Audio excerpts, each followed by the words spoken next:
Hello friends, I hope you are safe and sound. I am Salman Chaudhary और मैं Dubai से financial और investment related जो है वीडियोस वो बनाता हूँ। I am a registered influencer in UAE by the UAE capital markets, और जिसकी वजह से आई हैव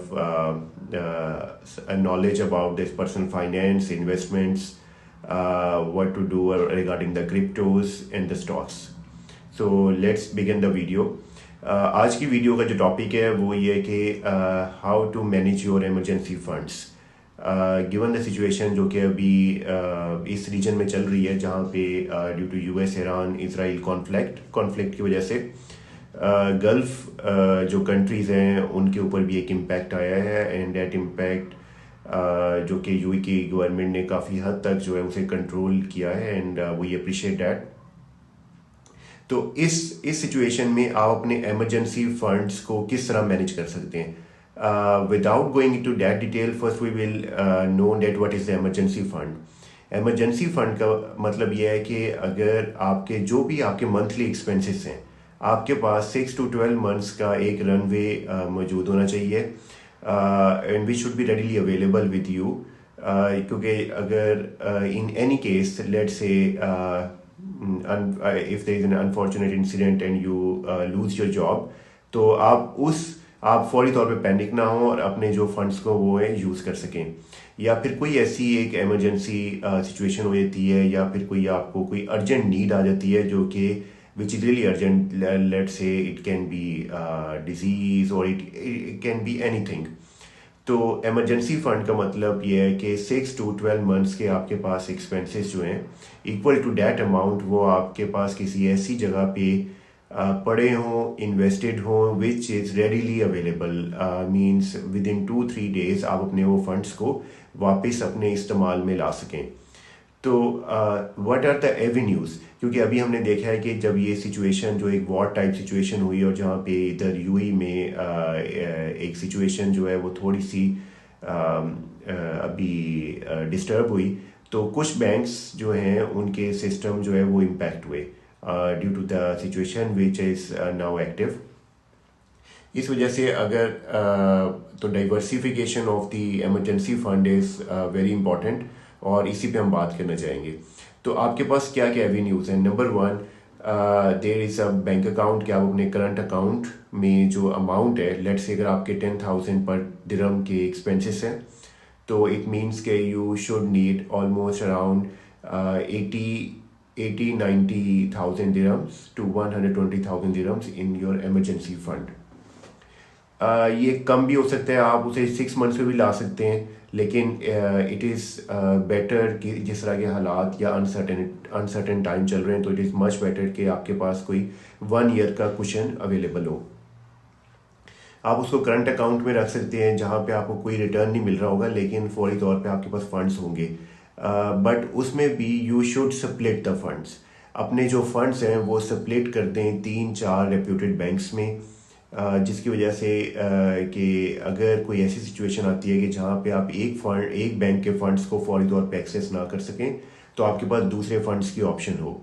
लेट्स से अगर यूई की हम बात करें, तो यूई में आपके पास ऑप्शंस में एमिरेट्स एनबीडी है, आपके पास दुबई इस्लामिक बैंक है, एडीसीबी है, फैब है, फिर आपके पास एमिरेट्स इस्लामिक बैंक, ये सारी ऑप्शन हैं जहाँ पे आप अपने फंड्स को कर सकते हैं। Wio bank is a good choice, जो कि इन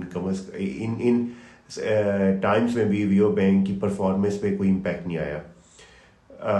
फिर नंबर 2 ऑप्शन ये है कि आप किसी मनी मार्केट फंड या फिक्स्ड इंस्ट्रूमेंट में, let's say either it can be Islamic fund और कन्वेंशनल फंड, आप वहाँ पे इन्वेस्ट कर सकते हैं और उसको एक short term without locking the funds आप वहाँ पे रख दें।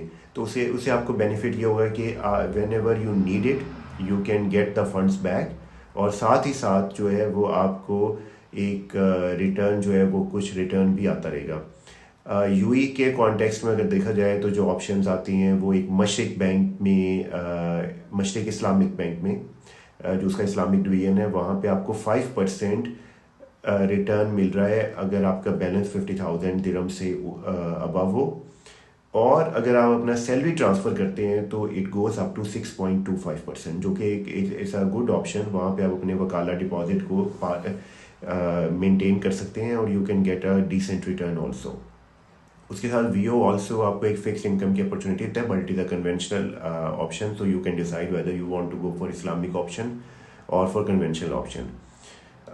फिर आपके पास मुख्तलिफ जो बैंक्स हैं वो भी ये वकाला और जो फिक्स डिपॉजिट्स के ऑप्शन दे रहे हैं, but it is ranging from 3 to 4% और समवेयर 4.5%। अगर आप पाकिस्तानी नेशनल हैं और आपके पास ये ऑप्शन है, तो पाकिस्तान में अभी आरडीए, जो कि एक आरडीए डिजिटल बैंक अकाउंट्स हैं, वो वहाँ पे एक ऑप्शन है कि अगर आप फंड्स बाहर से फ्रॉम आउटसाइड द पाकिस्तान अगर आप फंड्स उधर रिमिट करते हैं अपने बैंक अकाउंट में, तो you can get up to around 7% of the US dollar return. तो this is quite a good option, और उसका बेनिफिट ये है कि जब आपको फंड चाहिए तो आप वापस रीपैट्रिएट भी कर सकते हैं। तो this is a good option for only for the Pakistani nationals who are living in this region. I am confident कि जो इंडियन या फिर जो अदर एशियन नेशनल हैं या फिर जो अदर कंट्रीज़ हैं, उनके भी रेजिडेंट्स के पास इस तरह की जो है ऑप्शंस होंगी, और देर आर ऑप्शन जहाँ पे वो अपने कंट्रीज़ में इन्वेस्ट करके they can get the return. But it is better कि, क्योंकि जो करेंसी की वॉलेटिलिटी को कंट्रोल करने के लिए it is better to go with the US dollar deposits. Number 3 पे आपके पास यूई में जो ऑप्शन आती है वो है नेशनल बॉन्ड्स की। National bonds is a good instrument. अगर आप अपने नेशनल बॉन्ड्स में अपने फंड्स को सेविंग बॉन्ड्स में रखते हैं तो वहाँ पे रिटर्न तो कोई बहुत ज़्यादा नहीं है, लेकिन यह है कि it is a government backed institute, आपकी अकाउंट सेफ रहते हैं और विद इन 4 to 5 days अगर आपको वापस चाहिए होंगे तो वो फंड्स आपको वापस ही मिल सकते हैं। नेशनल बॉन्ड्स का मॉडल ये है कि national bonds have different investments in real estate and in different places, और उसकी वजह से वो जो रिटर्न्स हैं वो अपने इन्वेस्टर्स को वो डिस्ट्रीब्यूट करते हैं। साथ ही साथ there are prize and the winnings also, so you can get that winning as well.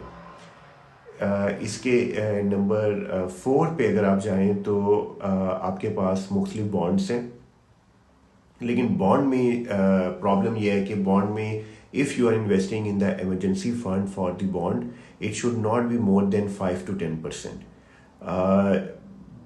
Reason ये है कि बॉन्ड में देर आर सर्टेन टाइम्स के जहाँ पे लेट से आज अगर आप बॉन्ड को देखते हैं तो बॉन्ड की प्राइस कम है क्योंकि इट्स अ अनसर्टेन टाइम, लेकिन कभी ऐसा भी टाइम आएगा जब ये आपके बॉन्ड्स जो हैं वो प्रीमियम पे बिक रहे होंगे या फिर डिस्काउंट पे बिक रहे हैं, तो you can not decide which time you have to sell it.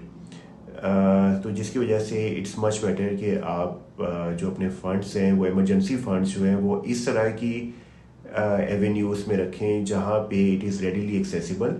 हाँ, अगर आपको उसके ऊपर कुछ रिटर्न मिल जाता है तो this is means very good, but अगर आपको नहीं भी मिलता है तो the purpose of emergency fund is to get that these funds should be available whenever there is a need, क्योंकि इमरजेंसी फंड जो है वो आपकी इन्वेस्टमेंट्स को भी प्रोटेक्ट करता है। अगर आपके पास इमरजेंसी फंड नहीं है और आपने कहीं स्टॉक मार्केट में या फिर कहीं प्रॉपर्टी में इन्वेस्टमेंट कर ली है और आपकी जो इन्वेस्टमेंट्स हैं, क्योंकि इन्वेस्टमेंट्स के वही नो कि इन्वेस्टमेंट के साइकिल्स होते हैं, और अगर इन्वेस्टमेंट्स का डाउन साइकिल आया हुआ है और आपको कोई ज़रूरत आ गई है तो you will have to sell the property और शेयर्स और एनी इन्वेस्टमेंट। इमरजेंसी फंड जो है इस तरह की वोलाटाइल और इस तरह की जो शॉक्स हैं उनको एब्जॉर्ब करता है और you can use from that emergency fund और उसको दोबारा आप रिप्लेनिश कर सकते हैं। आई होप कि इस वीडियो से आपको एक्चुअली थोड़ा सा जो है वो पर्सनल फाइनेंस के बारे में नॉलेज मिला होगा, और this is the first step. Creation of emergency step is actually the first step towards your personal finance journey. Thank you. See you in the next video.